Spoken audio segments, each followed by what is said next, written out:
Welcome back to my channel. ఇలాంటి చిన్న చిన్న వాటర్ బాటిల్ అండి అస్సలు పడేయకుండా మంచి టిప్ అయితే చెప్తాను. సో ఒక్కొక్కసారి అయితే ఒక డిఫరెంట్ వీడియో అయితే పెడతానమాట. సో చాలాసార్లు వాటర్ బాటిల్ చేశాను కానీ కొంచెం డిఫరెంట్గా ఉంటుంది అనమాట. చేసేది దానికి దీనికి సమానంగా కాకుండా వేరే వేరే డిఫరెంట్ స్టైల్లో చేస్తూ ఉంటాను. ఇలాగ 2 వాటర్ బాటిల్ తీసుకొని ఈ విధంగా మూత పై భాగాన్ని కట్ చేసుకోండి.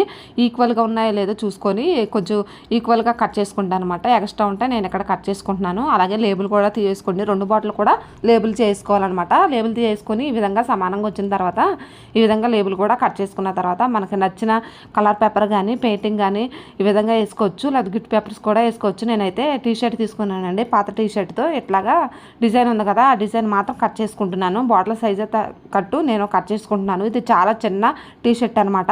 వాటర్ బాటిల్కి సరిపోద్ది అనేసి ఇంకా తీసాను. ఈ విధంగా గమ్ము 2 బాటిల్ కూడా ఈ విధంగా అప్లై చేసి 2 ముందు అంటించేసుకోవాలి. 2 ముందు అంటించేసుకున్న తర్వాత ముందుగా కట్ చేసి పెట్టుకున్న టీషర్ట్ క్లాత్ని తీసుకొని ఈ విధంగా బాటిల్ చుట్టూరు కూడా ఇట్లాగా అంటించేసుకోవాలి.